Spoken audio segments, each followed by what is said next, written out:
Good evening and welcome to Going for Two. This is the only YouTube podcast in human recorded history to feature a male and female host drinking our way through the important topics of the day, as long as they touch the football world and not in that way. I am Zach Law, and this is First Place Sharona Desgarde. Tonight we bring beer unless Sharona brings wine. And you got a problem with that? You don't.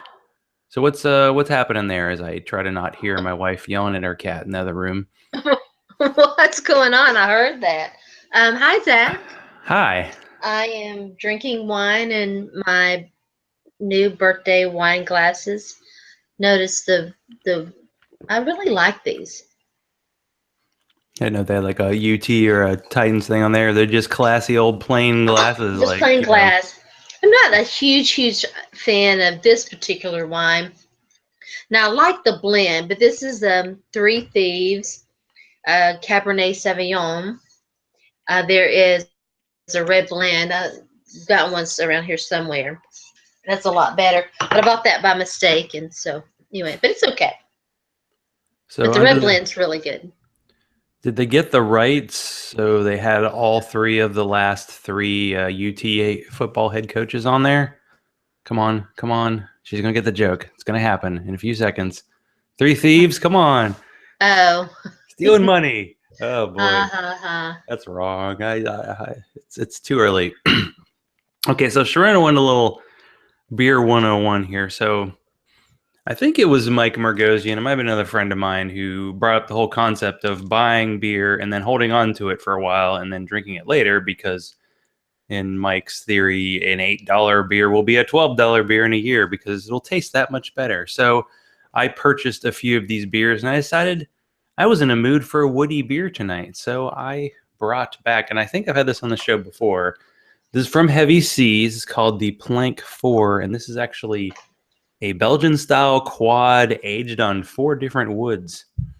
So it's a woody quad. What is a quad? Quad is a Belgian-style beer that has like a certain kind of like sugar in it, and it's very heavy. It's this color, my favorite color of beer, and it's kind of sweet, but it's also usually kind of fruity, and I don't know if you'd like it. Well, you got that chocolate quad that one time. I don't remember if you tasted it. Is this the beer that you stole and then I didn't get any of it? You got like at least 3 ounces of it, so I don't know what you're complaining about, woman. But I had a mixed 6-pack of beer that I got at Total Wine a couple weeks ago, and one of them was from Boulevard, and it was like an oaky winter beer, and it had that wood flavor, and I liked it. And I'm like, hey, I've got these aged wood beers of this. This one says 2016, so obviously it's not that old. It's probably 8 months ago I got it, but it's good. I don't know if it's any different than the version I had before. Well, that's what I was going to ask. Is there a noticeable difference? Can you tell a difference? I would guess that the flavors kind of smooth out. Like the heavier beers, I guess, age better and do better over time. But there's some beers that clearly say, drink by this date, and usually you have to agree with them. But hey, it's good. It's good to have a nice beer on a holiday eve, right? That's right. We're on the eve of Thanksgiving. So again, and then it'll be Christmas and then a new year. Let's hope 2017 is better than 2016. I know. We're over here. But again, thank you to Jamal Isms, not Jamal Ism, because that's a thing, for being on. And sorry we cursed the Titans, or they're not that good. Sharona, are the Titans just not that good?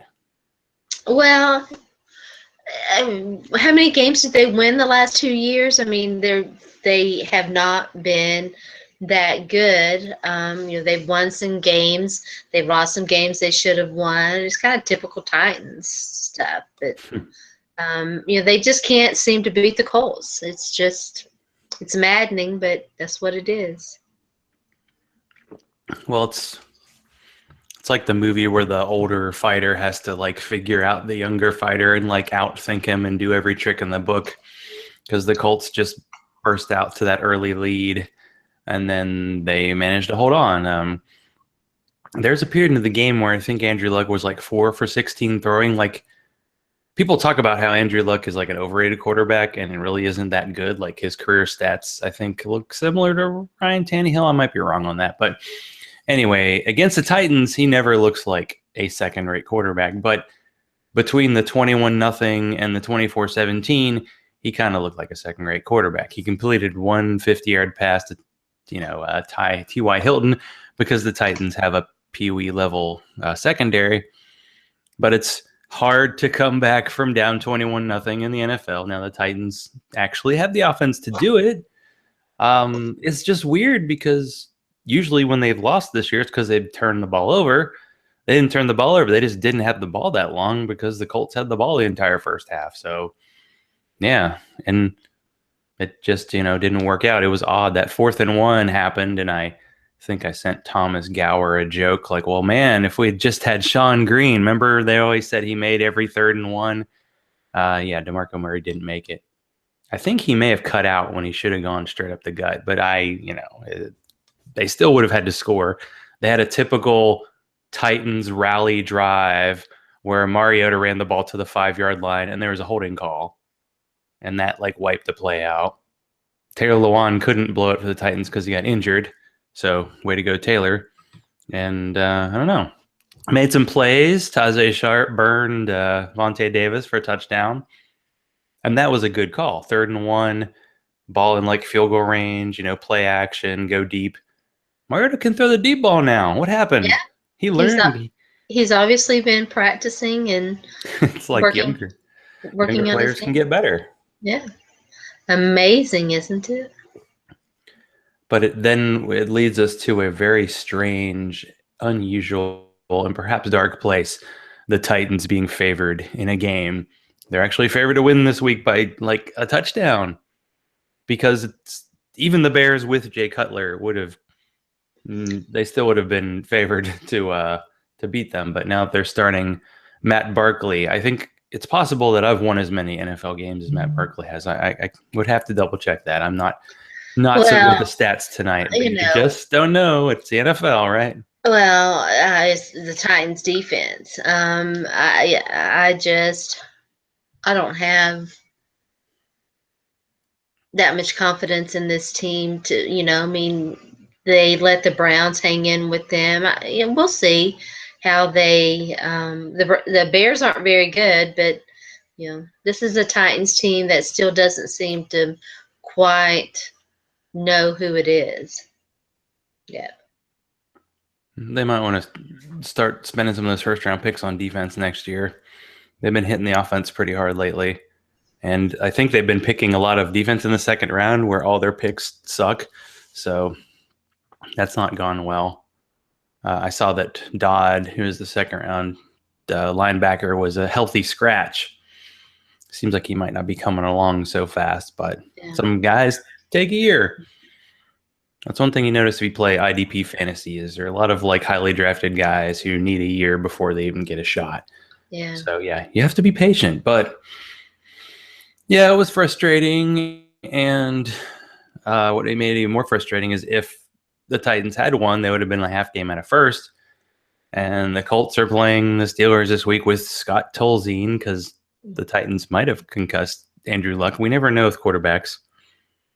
Strangely, quarterbacks in Indianapolis have never been called for a concussion because remember Alex Smith a few weeks ago clearly had a concussion and they put him back in the game and then he got hit again and they said no, he passed all the tests. I'm like, a pretty smart quarterback probably could fake a polygraph kind of and pull it off, and he's still not right. I mean, he's that was clearly a bad decision, but I'm sure he remembers the days of losing his starting job to Colin Kaepernick of all people because he missed a game due to a concussion. As I believe it was a concussion. So, well, we might be projecting a bit, but I believe the Alex Smith Colin Kaepernick battle will commence again this weekend in a certain fantasy league we have together. That's right. Yeah.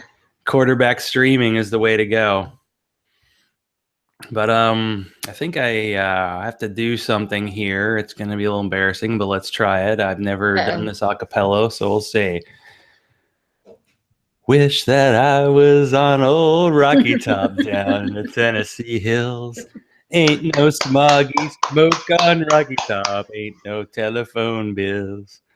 Once I had a girl on Rocky Top, half bear, other half cat. Wild as a mink, but sweet as soda pop. I still dream about that. So, yeah, there's actually lyrics to Rocky Top. Did There you you know? go. You missed the best part. Oh. Rocky Top, you'll always be. Excuse Beating me. Home misery. sweet home to me. Good old Rocky Top. Woo! Rocky Top, Tennessee. This was the first time that Tennessee played Missouri at Neyland Stadium and won. And then I wasn't there because I was there the last two times. And the first time I was there, I think my father-in-law counted something like 35 times that Rocky Top played during the game. So that was impressive. I'm surprised it's that low. And 4 years ago, that was Missouri's only conference win. It might have been their first SEC conference win in that crazy like 4 overtime game that nobody cared about. Yeah. And 2 years ago, I got shushed by a Tennessee fan with 90,000 Tennessee fans surrounding me because I was being too loud because I was one Missouri fan. And they now I said a few weeks ago, I was like, okay, I'm done watching Missouri. Well, I was at a sports bar, so I had to watch it. And even though Missouri was on like 2 of the 50 channels, I had to watch. And I knew, even though Missouri was running up and down the field like there was no defense, because there wasn't, that they would still lose.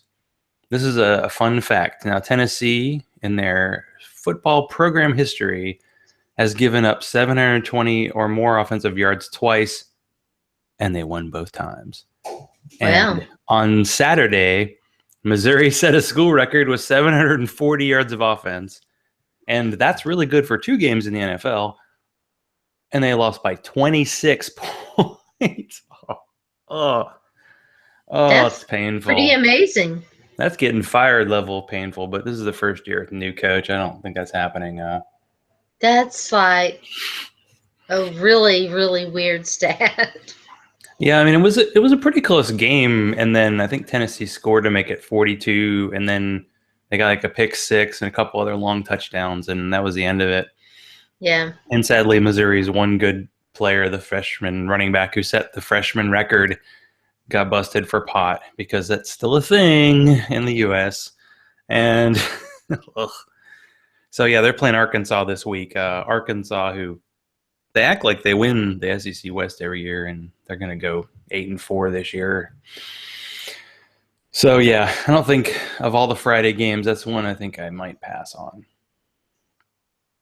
There seem to be more Friday games. And there used to be like 2 Friday games, and now there's like 7. Yeah, there's a glut of things. You're gonna go Black Friday shopping instead? Well, I do have an actual Black Friday story. I don't know if we should save that for the beer time or not. This is kind of a free-for-all tonight, so if we want to, we can. Well, I'm going to leave it up to you. We can chat about this. This is a very important decision I got to make. Okay, let's chat about this then. Let's talk about it. On Black Friday, Goose Island, Chicago company that's actually got bought by Anheuser-Busch, releases their Bourbon County Stout, which is one of the most beloved beers in the country. And around the country, people actually get in line at liquor stores to buy this beer.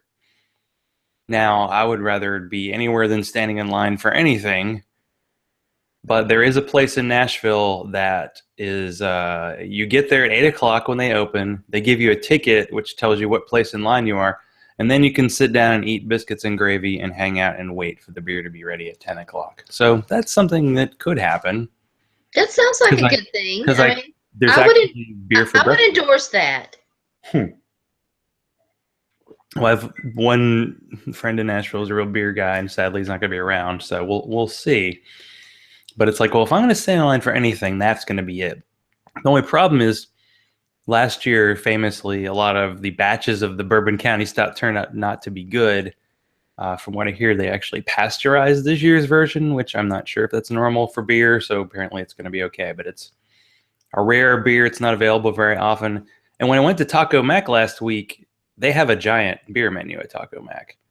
And they had the 2015 version of Bourbon County Stout on there. And so I posted to Twitter, should I get it? And everybody's like, fuck yeah. Including Matt Riddle, I haven't heard from in a while. And Cubs won the World Series, and I barely heard from Matt, but he responded to a beer tweet. So I got it.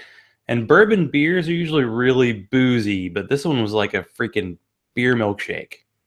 Oh, wow. It was darker than this, and it was very smooth. And I had to stop at 2 because I knew I was going to be in trouble. And of course, I finished with a beer Sharona will appreciate. It was called Strawberry Shortcake from Cigar City, and it tasted like that. And it was really good, and it was lower alcohol. I needed to smooth out at the end. Mm-hmm. I'm trying to behave better these days. Right. I had a strawberry cupcake last night. So yeah, that's the thing. I'm still waiting to get that Nintendo Classic. From what I hear, there's going to be more available on Friday, but it sounds like that they're still kind of light on supply. Mm-hmm. But I do. I don't know if we did this last week, but definitely have to pour one out. AJ Green. Oh, yeah. This is the worst nightmare you can have as a fantasy player. And this is why I really like best ball. And I'm like, man, next year I should just play best ball. Though people just have this thing for setting out lineups. We are masochists. Anyway, first play of the game, it's like Sunday. I've grilled. I have my beer lined up. I'm ready to go. Like first play of the game, AJ Green grabs his hip and he gets carted off. And you're like, oh, I'm losing my fantasy game. It was already over. Yeah. Of course, I might have won if I had started Rob Kelly instead of freaking Isaiah Crowell, and if the Patriots decided not to throw to Martellus Bennett for some reason. But anyway, it was a bad fantasy week. I had my lowest score of the year. Got beat by Jennifer Eakins, Monday Mommy. She didn't exactly blow me away, but hey, it was a loss is a loss, and the franchise has to recover. I lost one game, and I think I won the rest of them. But yeah, I lost Joe Bernard. It's been just injuries. How he's been scoring. Did you really lose him? It didn't seem like he was doing very well this year. Well, my running back situation was so bad that I was starting him. So anyway, buys are over, so I'll be a lot better now. Yeah, we gotta take a look because it's the big showdown this week. Yeah. Team Butt Fumble, which is my team name for this week, is taking on Live and Die with Tabé.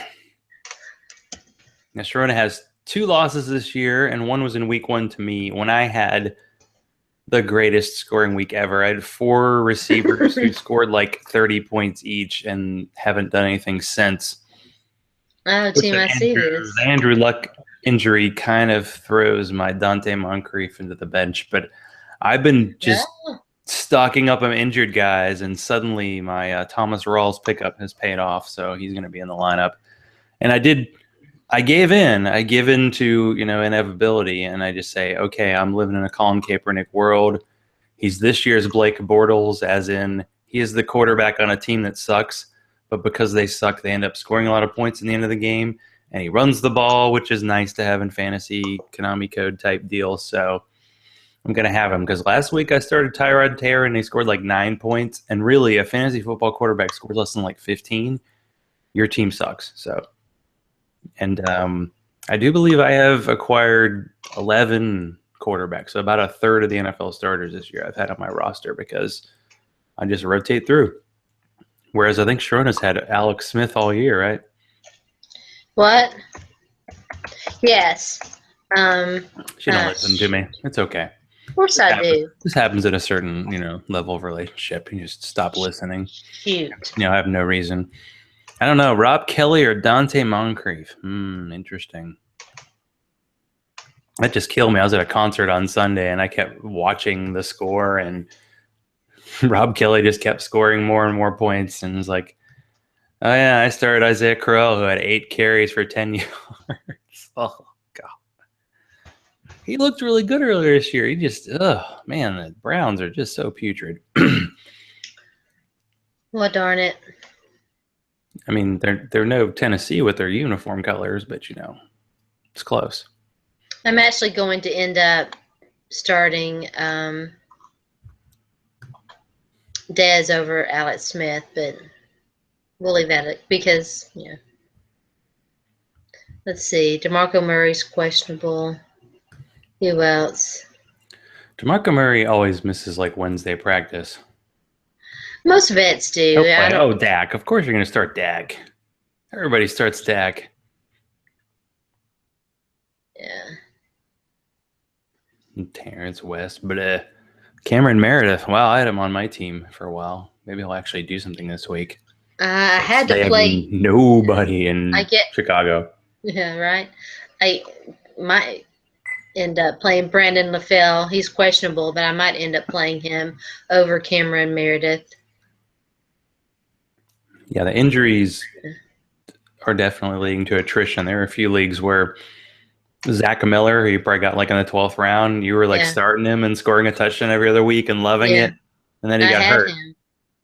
I mean, the Bears weren't good to start with, but it seems like they lost some offensive linemen, and they're down to their third-string quarterback, and 2 or 3 receivers have gotten injured, and now Zach Miller's out, so why not? I mean, this is the time of year.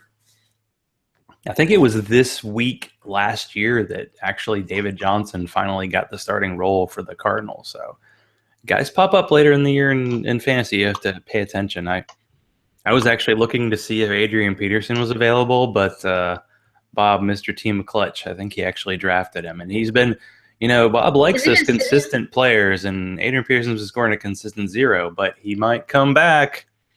There you go. Too bad they don't have any offensive line at all. Most NFL teams don't. It seems like the Cowboys are like the only team in the NFL actually has a good offensive line, but it's all coming up Cowboys. It's all coming up Cowboys. It is. Although, if you're in a fantasy league with us, we have to take you to task if you don't come through. So last week, Jen apparently started a team full of bye week people. So next week, I told her she has to make up for it, so she'll be on the show. And I told her she has to sing the fight song of her choice of NFC East opponent. So we'll see how that goes. Okay. From what I hear, she's only sang at a karaoke bar at a bachelorette party before.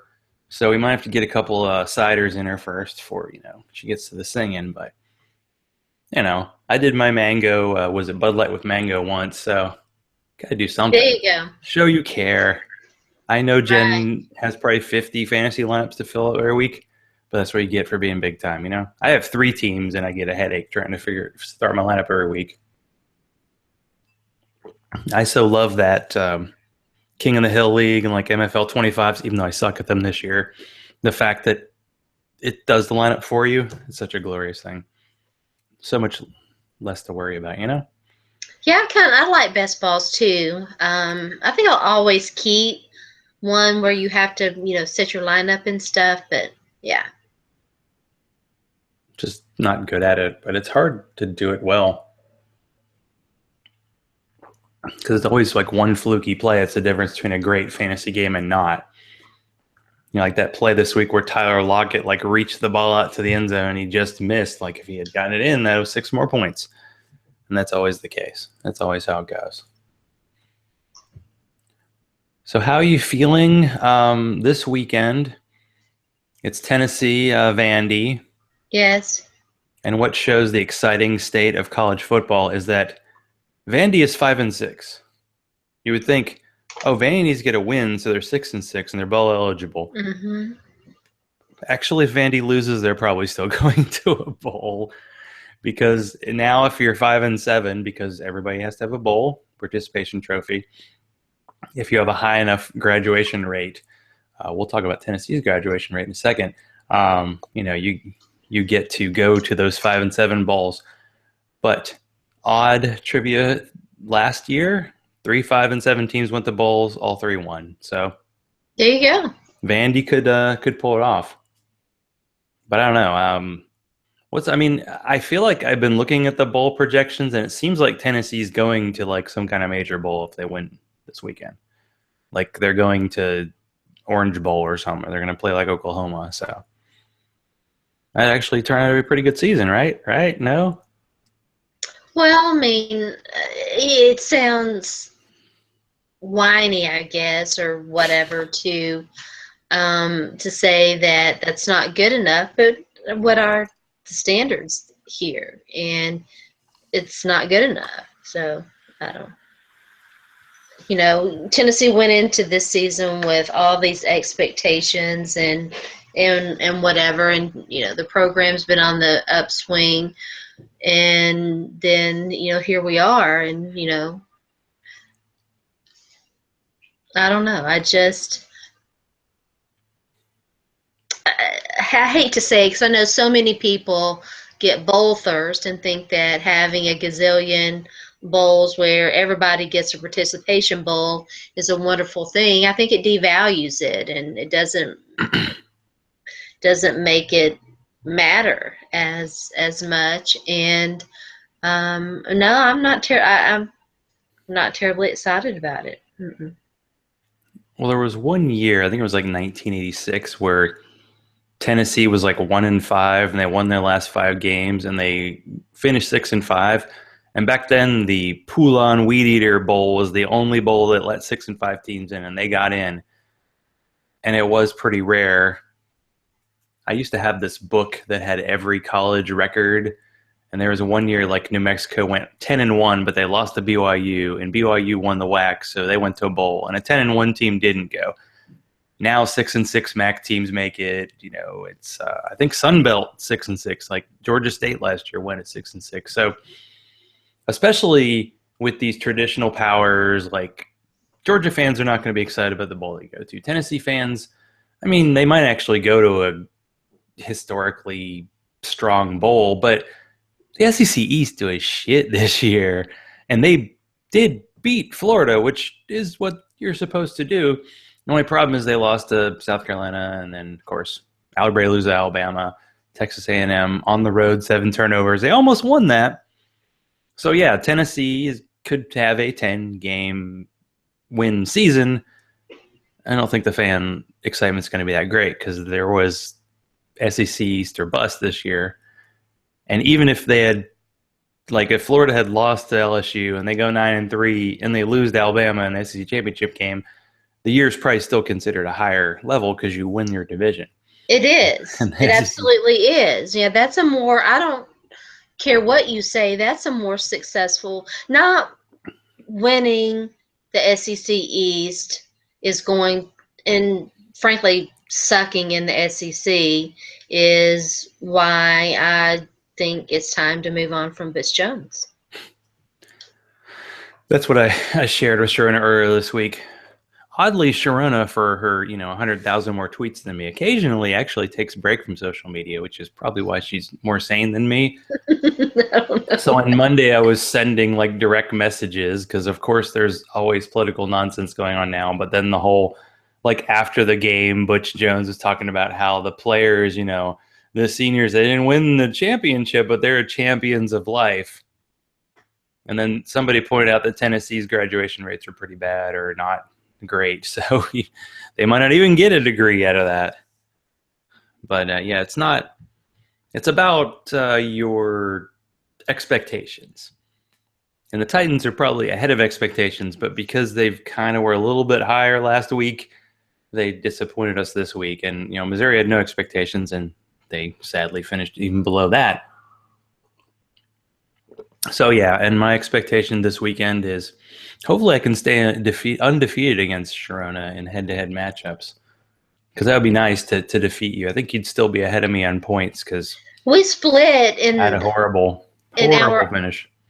In our auction league, I think the going for 2 auction league, I think you won it, and then I won our MFL 25. Well, yeah, I have the worst MFL 25 team in every MFL league. So you got to be there. I was kind of surprised because I gave up on our going for 2 league, and then my team's actually gotten better because I have Le'Veon Bell and a bunch of mediocre receivers. So yeah, I think I actually am ahead of you in that one now, but I'm still like in fourth. I decided to look. That's what's hard is like at the end of every week, I want to look, and I'm in like 6 MFL 10s, and I'm in about 4 other leagues. I'm in Scott Fishbowl though. I'm up to 42 overall, which is nice. My I Scotty keep Fishbowl League kind team of pushing up. sucks. My Scotty Fishbowl team sucks. Bad. It's awful. I actually sloughed like receiver, and it's worked out. And yeah, Rob Kelly can't break my starting lineup. My I had a 4 tight end starting lineup, but now I'm down to 3 because Gary Barnidge has been what he was before last year. Guy has an outlier season. Usually that's for a reason. Yeah, I'm still being forced to start him because my tight end situation stinks. Yeah, tight ends are terrible this year. I was sad that Gronk, like in 24 hours, Gronk went from a punctured lung to like, oh, just a chest injury, but he didn't play this week. I was like, oh, Michael Bennett's going to crush it, and had 1 catch against San Francisco. And so this week, Eric Ebron is back. And this is so fun. That was one of my most fun Twitter moments in a while. The fact that Jared Cook had a really good game, and he also had a couple of dumbass plays, so it was a very Jared Cook night. So everybody was tweeting at CD Carter, Mr. Streaming, and I think he's the king of the Jared Cook truthers. So I picked him up. I did a fantasy football thing called Keep a Guy Away from Other Teams because I'm not going to ever play Jared Cook, but I have him on my team, and no one else does, including Sharona. No, because Sharona would never draft him. You wouldn't touch Jared Cook, even? No. This is an unusual beer in that, like, part of my tongue has gotten numb, and that's not happened with a beer before. I'm confused. You seem like you're enjoying it very much. It's on point. I mean, it's got the woody flavor, and it's got the, the quaddy, like, kind of sugary, and then high in alcohol. So that would be fun. We still have 42 episodes of Gilmore Girls to watch for Friday, so, we'll catch up. Oh, Lord. I know you might not be so up to date on Gilmore Girls as, in the Law household, but we got our Netflix subscription so we can watch the 6 hours of Gilmore Girls that are coming out Friday night. And they're actually coming out at 2 a.m. in Nashville, because we're going to be in Nashville tomorrow. And I was like, well, if we just wake up at 2 a.m., we could finish it by 8. Because we have friends, and we're going to come to their house, and we're like, hey, you want to watch Gilmore Girls? Sure. It's like 6 hours. Maybe not. It's a lot for, one sitting. Understood. Although me and Don do sit on the couch and drool and watch 7 hours of football on Sunday. But you have to pay attention to the show. Like football, you can miss a while and catch up. You're perfectly fine. Take a nap, But we've been enjoying the repeats of the show. And it's nice because we're watching it on the Up Network. And the Up Network is like, we're super family friendly. So anytime they say ass or damn, they would blank them out. And on the Netflix version, they don't do that. You don't have to fast forward through commercials. It's very nice. It's very lovely. The only problem is there used to be like 2 shows on Netflix, and now there are like 70 shows on Netflix. Mm-hmm. So in a month, there's no way. And there seems to be like 10 shows everybody's like, well, you have to watch. Like we watched 1 season of Orange is the New Black, 1 season of the Kevin Spacey show. Can't remember what that's called. And there's a bunch of other ones that people say we have to watch. So we've been binging. I kept joking like how many episodes we're gonna watch. Although season 7 of Gilmore Girls is pretty bad, so we'll probably skip that one. But anyway, that's the cultural thing I have going on. I never watched the Gilmore Girls. I have no idea what it is. It's just a show set in like a woman and her daughter, but she had her daughter at 16. So in the show, she's 32, the daughter's 16, but they're best friends. And they're dealing with her parents that she blew off when she got pregnant. And they just, I don't know, it's very fast, rapid dialogue and good stuff. Quality show. But it's in the old school realm. Like now you watch a TV show, only like network shows are like 22 episodes. So 22 episode season, that takes a long time to watch, You watch an HBO show, it's like 12 episodes, or a Netflix show, Yeah. it's like 10 episodes, like Game of Thrones.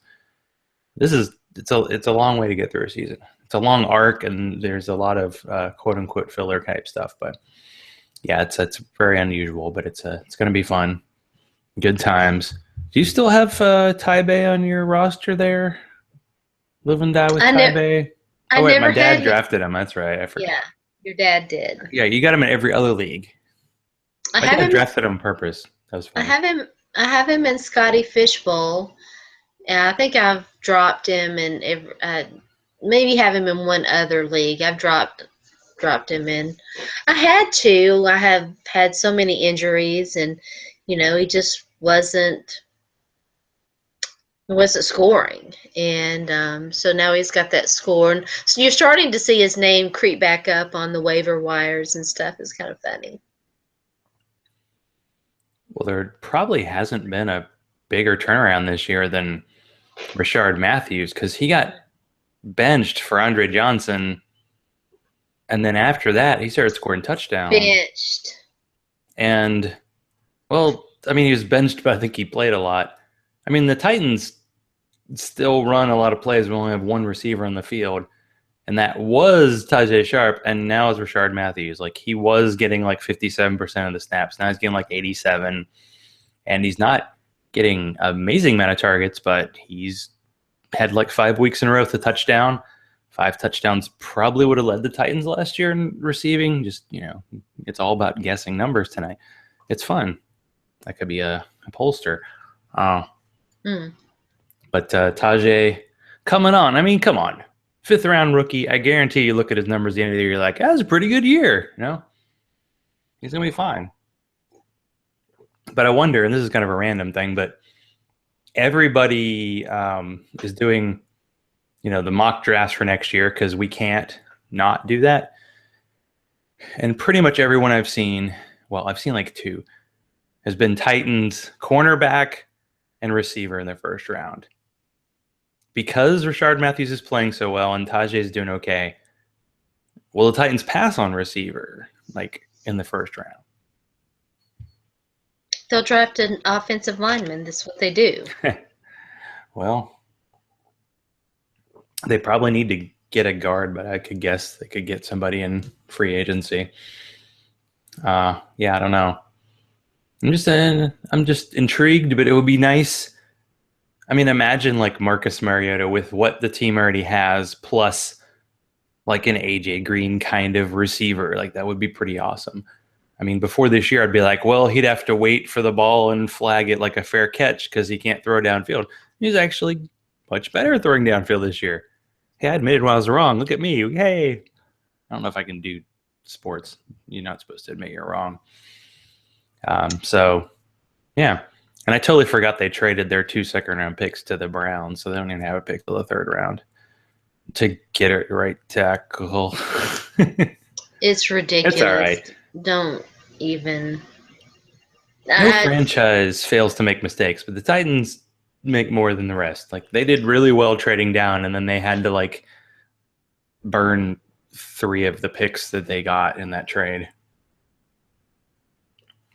to get a guy who might have made it to 15, but we won't know. But that's okay. We have a long time to worry about that. And I definitely think that they should finally.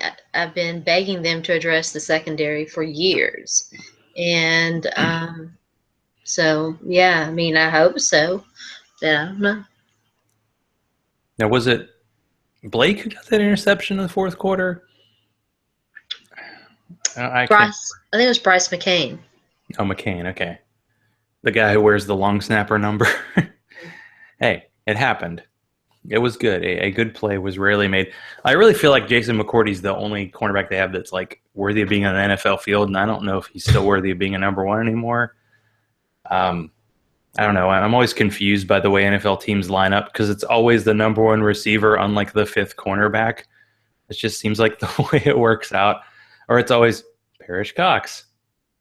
Like, I mean, a key play in the game, because, hey, why not? Talk about it. Was like a 4th down throw. The ball went right to Parrish Cox, and he like did this Like he opened his arms out extra wide so the ball went through his arms and T.Y. Hilton got the touchdown. And they won by touchdown. So yeah, they definitely need a secondary. It seems like the Florida cornerbacks are good, but it's a long time to the draft. I don't want to know names now. It's too early. Yeah, I think it's a little early. There's still a lot of football left. We'll see what their needs are, and there'll be free agency, and there's all kinds of stuff. But you would think that they're pretty set at safety. Their safeties are. I like their safety group, but yeah, definitely, cornerback is an issue, and depth's an issue for them. So a historical moment happened this weekend. Where were you, Sharona, when Jeff Fisher tied Tom Landry for second most coaching losses in NFL history on Sunday? Silence. No. But did they have the early or the late game? I don't remember which game they had. I was not watching. It was the late game. Okay. I was not watching the record-setting moment. I can't believe it. I don't watch. Well, I was out. I actually went to a concert late. I missed the late games, but I actually watched. I like to watch the 10-minute recaps of the game. And usually when you watch the 10-minute recaps of the NFL games, you get to see a lot of really good offensive plays. And they generally throw in like one punt just for fun. And it's not like a punt that was returned 50 yards. There's a punt that was like returned 2 yards, just randomly. I think the guy's a sense of humor. Whoever does that, whoever cuts them up. But when they showed the Rams and Dolphins highlights, they had to show like 12 punts because there weren't many. And what happened is the Rams were winning 10-0, and the Dolphins, they actually were. It was 10-0 with 6 minutes to go. They doinked the field goal off the goalpost, and then the Dolphins took 2 drives and beat them 14-10. So that's how Jeff Fisher got in second place. I don't know if he can catch Dan Reeves for number 1. I don't know, if that's an insurmountable goal, but I think it'd be kind of fun for Jeff Fisher to have that NFL record. You have to factor in, both of those guys coached for a long, long, long time. Yeah, I think Tom Landry coached probably 100 more games and lost as many as Jeff Fisher. He probably had a winning record. Jeff Fisher, well, if Jeff Fisher doesn't have a losing record, it's got to be close. Oh, I'm sure. We'll look it up. He hasn't had too many like 4-12 seasons. He's had a lot of 8-8s, but he hasn't had even an 8-8 season with the Rams. But the good news of the Rams losing is the Titans had their first round pick, so you want them to keep losing. Because even if the Titans keep playing well every other week, all right, and end up in the middle of the round, maybe that Rams pick is a top 10 pick, and that would be nice. I would assume there's good talent in this year's draft. It brought me to his player page. Where's he was in the 85 Bears, y'all. Yes, It might have been an IR. I don't know if he actually played for them. He was a punt returner. Played in the NFL. That's pretty good. It's just weird that they're in LA and they're playing on like a college stadium. And what's even weirder is it actually was raining during the game because it hasn't rained here in Georgia in like 2 months. I don't know where that rain went. I think it evaporated. Didn't make it. Well, let's see. It's brought me to players. I can't. There must be a new site for coaches. Let me see if I can find it. Sharona needs more wine. None of this. Quite good. This is from Heavy Seas, and they do a uncharted waters special beers every year. So maybe next year they'll make this again. Here we go. On this page, coaching results. All right. He is 22 years as a coach, 17 years with Tennessee, Houston, 5 years St. Louis, LA. And he was, let's see. Pretty amazing longevity. 22 years as a head coach. Overall, he is .516 with Tennessee. With Tennessee and Houston, he was at .542, and with the Rams, he's .426. So just a little over 500. Ooh. Let's see. Let's do it. Let's see what Tom Landry. I was wondering. I was kind of surprised that last week the Cowboys set their franchise record with 9 wins in a row, because just all those. I feel like the Cowboys won the East something like 15 years in a row or something crazy, but somehow they snuck a loss in there every once in a while. I mean, this is like a historic season for the Cowboys, because not only do they have 2 players vying for Rookie of the Year, they might actually be vying for MVP. I mean, MVP, there's not like a runaway Cam, Tom Brady, Peyton Manning. Peyton Manning used to not suck people kind of candidate. So I actually don't know who's leading right now for MVP. Maybe it is Dak. Dak freaking Prescott. My good. So Jeff Fisher has been coaching 22 years and is .516. And Tom Landry coached for 29 years at .607. Yeah, pretty straightforward. He had a better record.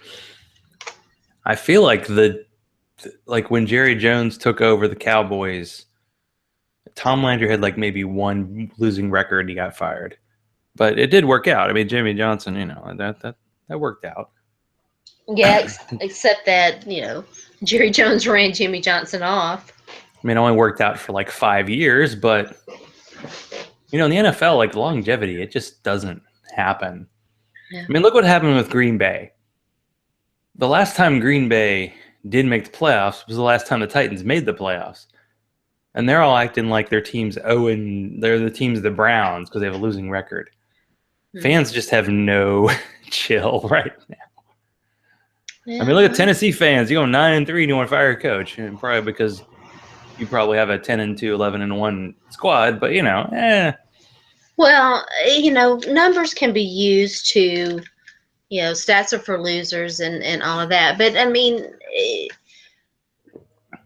it really is unacceptable that Butch Jones didn't win the SEC East. At least one of these years that he's coached the Tennessee Volunteers. And, I mean, we can agree that the SEC East sucks. No, the greatest thing the SEC ever did for Missouri was put him in the East. Because if Missouri was in the West, the 2 years they won the East, they might have gone 4-4 in conference. Because the West is way, and even this year, it's like just a bad year in the SEC. I mean, Florida has 2 losses, and they keep talking about them in the championship as if. I mean, they could conceivably win their next 2 games, but they don't really have an offense. They still don't have an offense. They have a really good defense. Although they got plowed by Arkansas somehow. And nobody else was even close to Alabama. Alabama didn't even have their one bad week where they got beat. They probably should have gotten beat by Mississippi.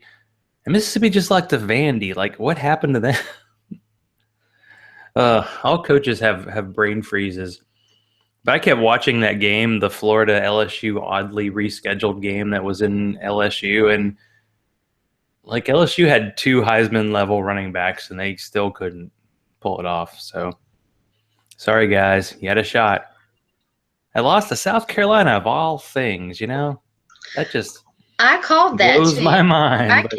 Everybody was like, "Oh, they'll beat South Carolina," and I almost didn't want to. I had fun. It was great to see my friend and all of that. But I told him, I was like, we're not going to win this game. And I kept telling everybody they really might lose to South Carolina.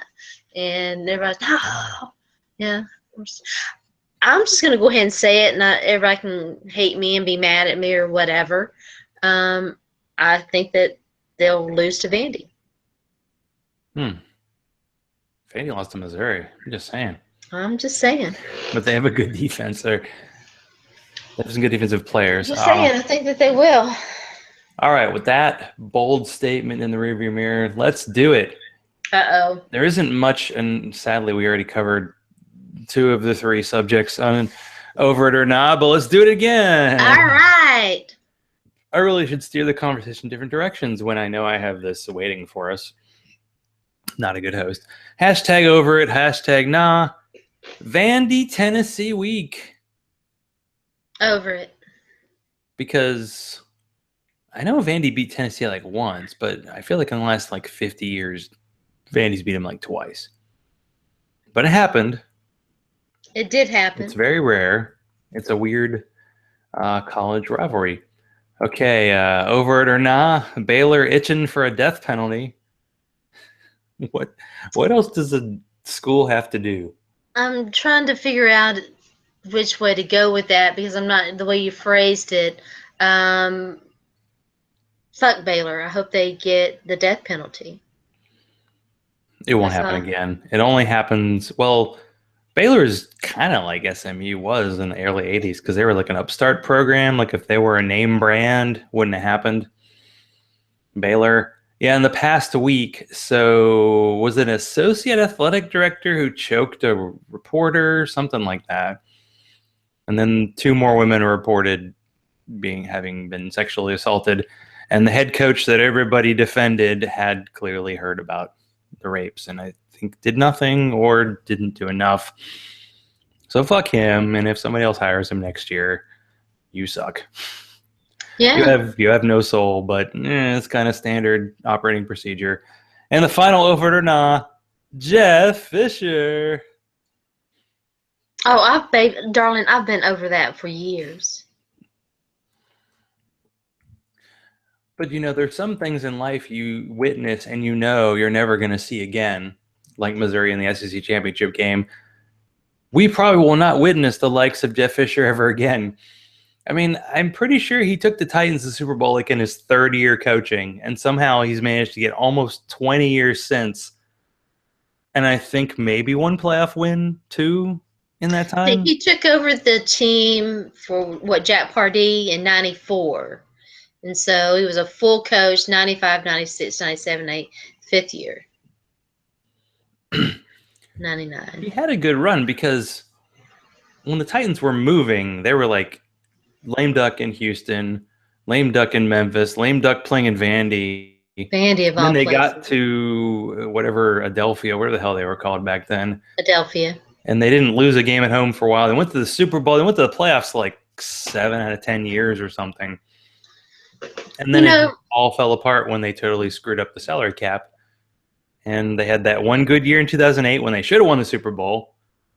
Fuck you, Ray Lewis. And Ed Reed for twisting Chris Johnson's ankle on the. Yeah. I'll never forget. Sorry. When your team leads the league in a record once a decade, you get pissed about it when they blow it. I still have that photo somewhere. I'm sure I could find it.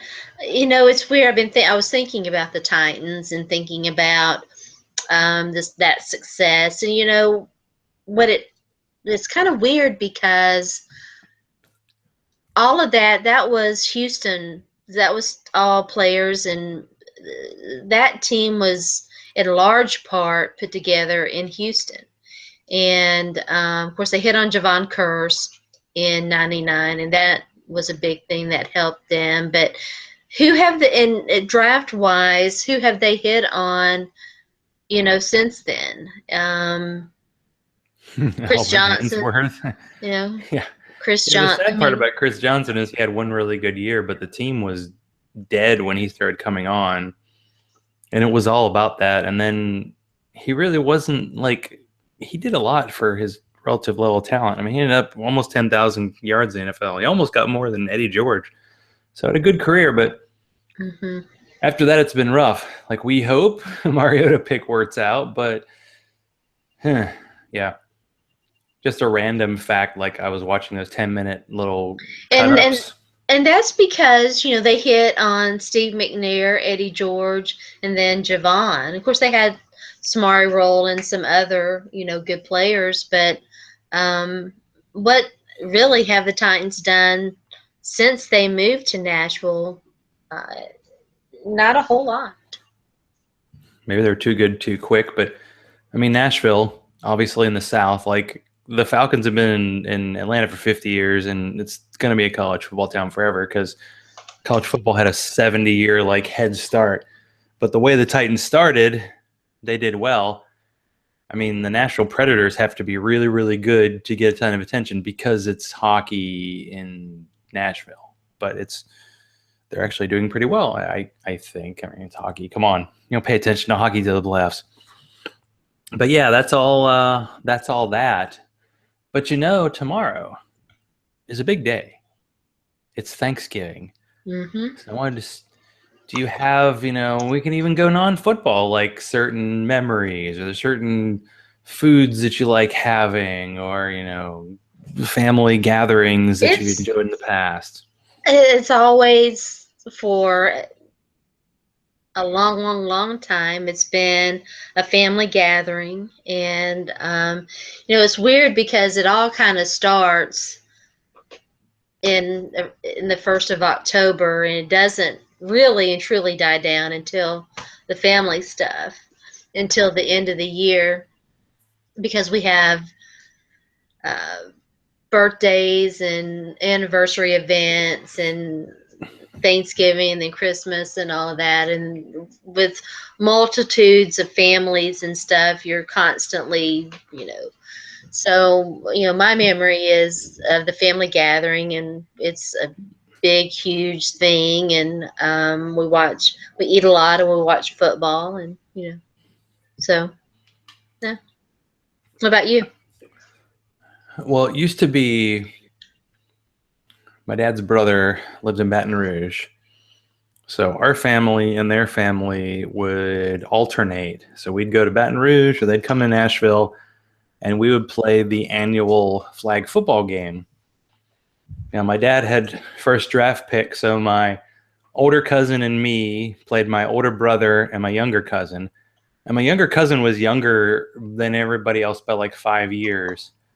So we would basically play the game until it was supposedly two-hand touch, but then my younger cousin would catch a pass, and my dad and my uncle would both like jump on top of him and like tackle him, and he would go and cry, and then we'd have to take a break, and we have to talk him into playing again, and then we'd all get together and finish playing. And after we dominated them, then we'd go inside, and I don't even know if we ended up showering after that. But the Detroit game would be on, and at halftime, that was when we ate. And that was kind of the tradition.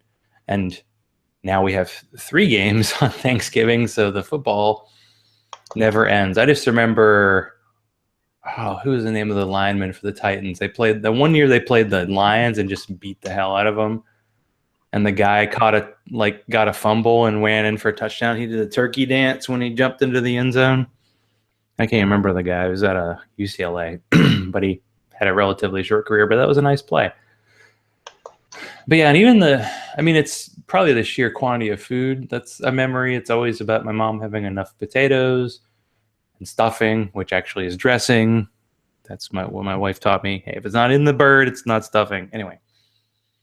So yeah, we'll be driving up tomorrow to Nashville and eating a lot of food and probably watching a lot of football. And my mom will be trying to get her steps in because, that's a thing now. That's a thing. Mm-hmm. But now I got to decide what beer pairs with turkey. So that's an important thought. Yeah. Either one of those Westport Gozas, or I'm going to have what's left of like my Sam Adams, like Oktoberfest stash. I feel like that'll be good. It can't be anything too heavy because the food's going to be heavy. Because my parents like wine, but they have this turkey wine they like, and it's like this German, really sweet wine, and it's not good. And I will not drink it. So we have standards. There was a consideration as a kid, probably drank water. Well, our family gatherings are dry, so there will be no adult beverages consumed, at least not on the premises, not openly on the premises. Do you get like a bag of wine? No, what you need to get is like a dragon's milk in a bag. That'd be awesome. Mm-hmm. You could do a Facebook Live with that. That'd be pretty cool. Yeah. No, not so much. Oh, okay. Yeah, I think I'll pass. So how's Back Talk with Sharona going? I feel like with the current climate, this could be a good time and a bad time for back talk. I don't know. Well, Definitely the spec talk. We came back for one episode after the election and talked about it, and then I promised to come back this week, and I totally forgot that it was Thanksgiving, and so we will definitely, positively be back next week. Well, that's good. Well, I've invited Jen to come on next week and to apologize to the world for her fantasy transgressions. And I kind of want her to sing hail to the team name I don't want to say, but we'll see how it goes because it's Thursday. I believe all 6 teams tomorrow have at least a 500 record because the AFC North is shockingly about as bad as the AFC South this year. I haven't even looked at the schedule. Let me look at the schedule. Now, the Steelers are like 5-5, and they're leading the AFC South. Vikings, Lions. That'll be a good game. Redskins, Cowboys. Always a good matchup there. And then Steelers, Colts tomorrow night. Okay. Yeah. Scott Tolzien, I believe in you, man. So it's quite possible. Texans lose, Colts lose. Titans could be a half game out on Sunday. I'm not really worried about that. It's with the way the season's going, I'm pretty sure next weekend's Browns-Titans bye week is the latest bye week in bye week history since the dumb days when they actually had a week 17 bye.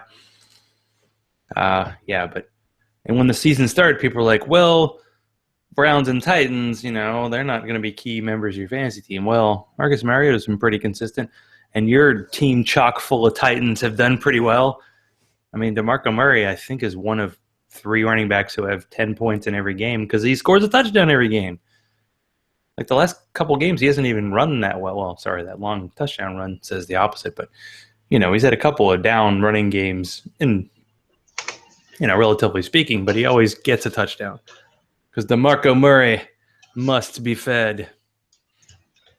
That was one of the weird things about that game.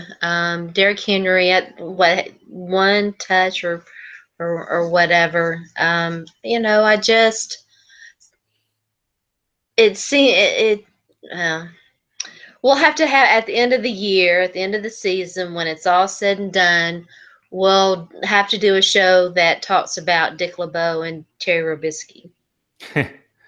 About the oldest defensive coordinator combo. I think they sleep through the first halves, and then finally they wake up in the second half. And I think Terry Robisky forgot Derrick Henry was on the roster, and